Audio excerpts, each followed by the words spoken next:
Okay, so here's a video I've been wanting to do in full detail about my new Venkman 84 Hero Pack. This pack is 3 years in the making, an absolute labor of love, something that the community came together, the Ghostbusters community, friends, everything to make this build possible, make this build happen. Especially in such a short amount of time. I know I said it's 3 years in the making, but it got completely overhauled in the last 3 or 4 months to be more screen accurate. I will put a list of all builders and part contributors down in the description below. If I leave anybody out and you just happen to see this, please just let me know. So, long story short, I can't build props anymore because I have carpal tunnel. And it becomes very painful. Everything becomes inflamed, and it just hurts. So I commissioned a gentleman, and I use that word very loosely, to do this pack for me, and they misrepresented themselves and who they worked for, and they sent me a shell with all the parts glued onto it. It was complete crap. The lighting kit was crap. It was just for the price that was paid and what was advertised, absolutely ridiculous. So I reached out to some friends reached out to friends, and this finally got into the right hands of somebody who knew what they were doing and what I was looking for and what I was trying to achieve accuracy-wise, and we got it done. So with that being said, let's go over the pack itself. The pack is a Max Factory Legacy shell that has been modified from the superhero version to represent how the packs were and how the shells were when they did the original Ghostbusters in 84. I mean, it was just completely, holes were filled and a light coat of gloss paint to achieve that texture from the film.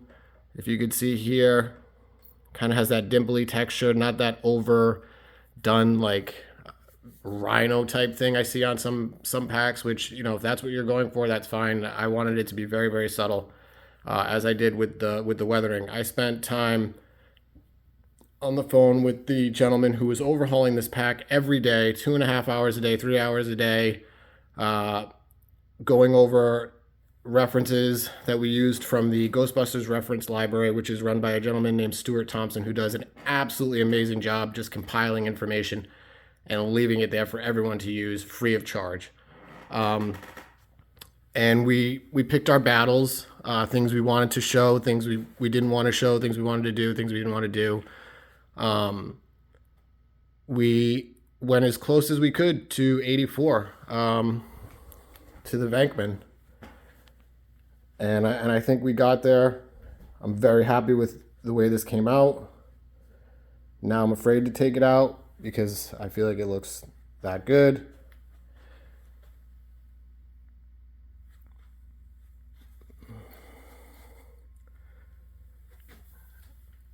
Even got the name tape, Bill M.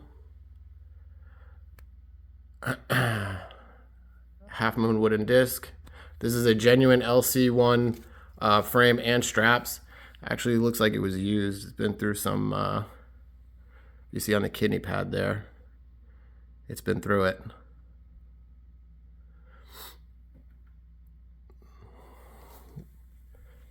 So, like I said, the shell itself is a Max Factory Legacy shell. The details that come through on this shell are just amazing. I mean, really, Aaron Mack over at Max Factory has done just a phenomenal job. The ion arm, booster tube, ladder, injector tubes, PPD, gun body. This is a full aluminum gun body. These are all Max Factory Legacy parts. The bumper is a casting of the superhero. What we did was we got rid of the leftover glue that was casted from when they had switched the labels to the other side, and it was upside down because that wouldn't have been accurate to the Venkman pack. But this is in fact a a superhero casting.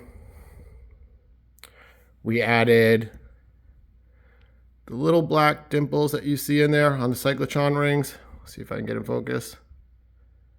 Which you would notice in the Ghostbusters 2 pack, they had some kind of a putty or a glue that filled them in, and for the longest time we've just referred to them as the domino dots. The ribbon cable, while I do have a couple of Fincher cables on hand, this is a Wirefauna that we weathered up and put on there. He also does amazing work. I know Fincher did, the cables for the recent 2 movies, and his are now Canon and as screen accurate as you're going to get, but it's just a part that we still haven't been able to fully source or even begin to know where it came from in the original films. So I think that Wirefauna just did an amazing job. It's an amazing product. It holds up really well. It's even in the Venkman twist.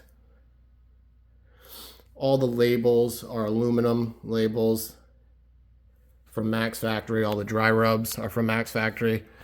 We even went so much into detail as to here on the bumper sticker to chip it up, because that's how it is on the reference photos and some of the screen grabs from the '84 film. You can see these little scratches here. These are all placed where they were on screen. We screen matched these actual scratches. If you look here on the power cell, all these scratches here are screen matched. In the second film, in the way that the pack is now, the scratches come way up here and it's almost covered complete gray. But we found that happy medium. Again, we were going for the Cedric Hotel look. We even have this, the glob of glue was recreated to represent, epoxy, or a replicate epoxy rather. These Legris elbows are from a guy named Nicky Mabbs. He sent me just a bare set and then walked me through how to polish them up with a Dremel and some jewelry polish, and I think they came out great. Trying to find Legris from the 70s, 80s, whatever, what have you, the price is insane, and they crack right down the middle almost always.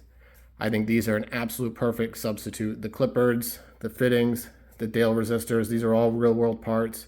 If we could find it in the real world, we put it on the pack. What we did was go ahead and just dirty them up, but they are new. The weld line between the ion arm and the booster tube is accurate to the Venkman pack.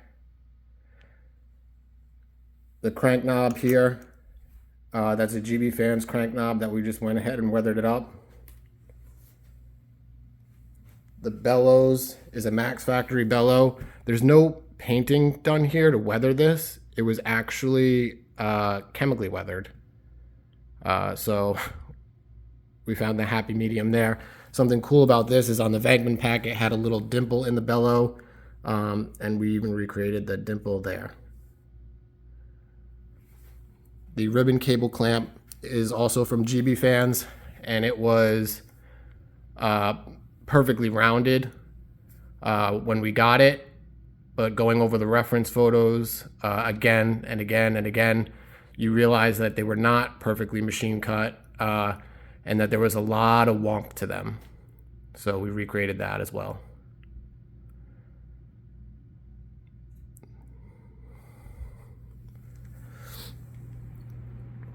Again, like I said, there'll be a full list of parts and people that contributed down below.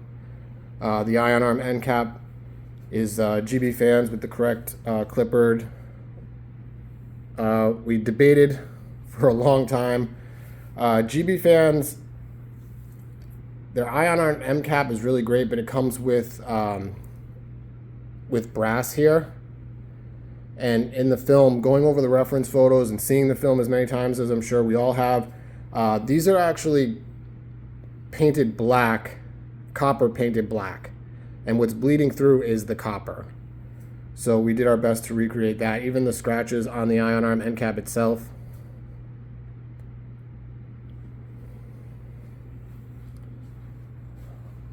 On the motherboard, we painstakingly recreated the correct padding to match the Venkman Hero. Even little details like this. There was a chip on one of the rivets for the Venkman. The foam neck padding on the Alice frame. Again, we really chose our battles and what we wanted to stick out. I'm going to try and do this with one hand. So the entire pack has a Ninja Tunes kit in it, which is really great. It is all controlled, turned on by a Spengler charging plate on the bottom here. Let's see if I can get in there. So this Spengler charging plate controls the volume, the power on, and as well as it has a charging port for the Talent Cell battery. So the only indication that this pack is actually on is a orange hat light lens that sits on the gun ear. So I'm going to flip that on and you'll see. So now the pack has power. That's just the way the Ninja Tunes kit is wired, and you know, it's something I can live with. I don't really run the electronics. If I'm wearing this out at a convention or any type of event, you know, all the lights will be going, so it's not going to bother me that hat light is on. So I'm going to do the thrower gently with one hand. So the thrower, laughing while we were making this and looking at reference photos, it's so true that the pack and the thrower are really just two different props. I mean, they are completely different animals. The thrower being the more complex of the two, I would say, bar none. So this is a Max Factory aluminum thrower, all aluminum gun knobs. We have real world R701 Clippard valves on the pack and the thrower, because that's what was on the Venkman, the R701 facing down. The hat light lenses are all genuine. All the lights, everything, all genuine and screen accurate to that first film. So I'm gonna go ahead, hit activate.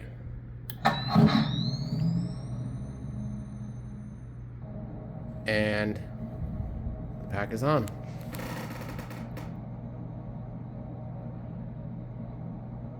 I mean, I love this thing. So Ninja Tunes comes with a party mode. It comes with the video game mode. Comes with I don't know how he chooses his songs for the party mode. It's not something I'm going to be using anyway, because I don't really want to just leave this out, you know, for people to get their hands on. But the songs, aside from the actual theme to Ghostbusters, which has no lyrics, the rest of the songs are just, I don't know. If he ever watches this, maybe you can drop me a line on how to fix that playlist. But so we go ahead and flip this switch here. That'll turn on the vent light. And when you see this thing in person, it's nice and bright. I mean, if you remember in the ballroom scene, and you'll notice the bar graph will go up and down even faster. But when Ray is holding his pack and you see the vent light through the on screen, his whole face is lit up. So we added a pop mech. A lot of people think that the pop mechs were done with twisting of the thrower, but that's not the case. That was just really good acting. It's actually just a pop lever. And there it is. One thing I'll point out as well is that in the original films, the first two films, the throwers inside the acrylic tube, they had a flash bulb for reference for the special effects team that would go off. The Ninja Tunes kits come with, and I see a lot of people, they have these LEDs that are inside the barrel itself, and it makes the barrel red or orange, you know, for effect, which is good, but we wanted to try and stay closer to screen accuracy, especially with aesthetics. It does function. The flashbulb kit is from Toby Canham-James, who charged nothing but shipping, and he ended up actually having to send two because the first one got messed up, but just an awesome dude, great contributor to the community.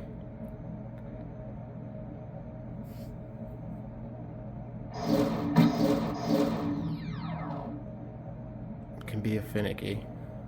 So if you fire the pack, see the flash bulb light up.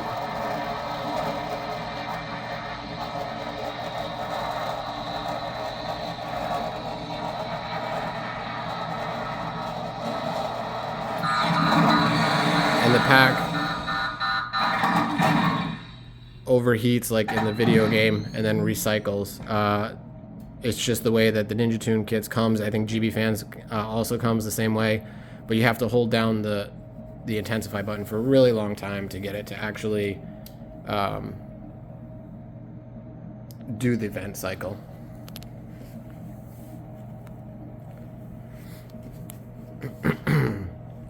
But like I said, this is it.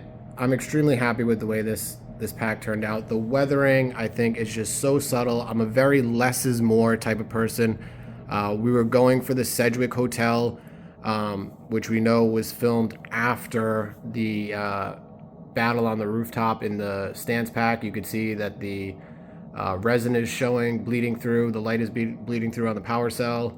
But yeah, no, just some Fuller's Earth and some silver paint, dry brushed. Another thing here too is that on the Max Factory, because it's casted from the Superhero, the screen on the inside is casted into it. So there's actually not any screen or mesh in here right now. We dry brushed this to make it look like that. You can't drill it out. It's just a solid piece. And I'm actually really happy with the way that came out. I'm extremely happy with the way that came out. And you'd think there's a screen in there, but there is not.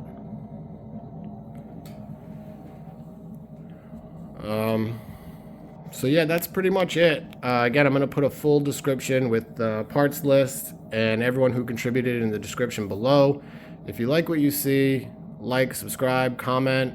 You can find me on Instagram at moodslime11. I post a lot of Ghostbusters content. And this is it. I mean, this is almost it'll be 3 years in October that, you know, this journey started, and now it's done, and I absolutely love this pack. Couldn't be happier. The hum sound, lastly, that does stay on. I mean, you could easily just run the lights and then turn the volume all the way down, and there you go. And it's easily accessible. If I'm wearing this, I could easily just reach and grab at the spangle plate and the volume control to do that. Obviously, the original packs, the Hero packs, they had no sound. So I think that was just an added luxury. It's something, who doesn't want to put on a Proton pack and hear it fire up? So yeah, let me know what you guys think. And we'll see you.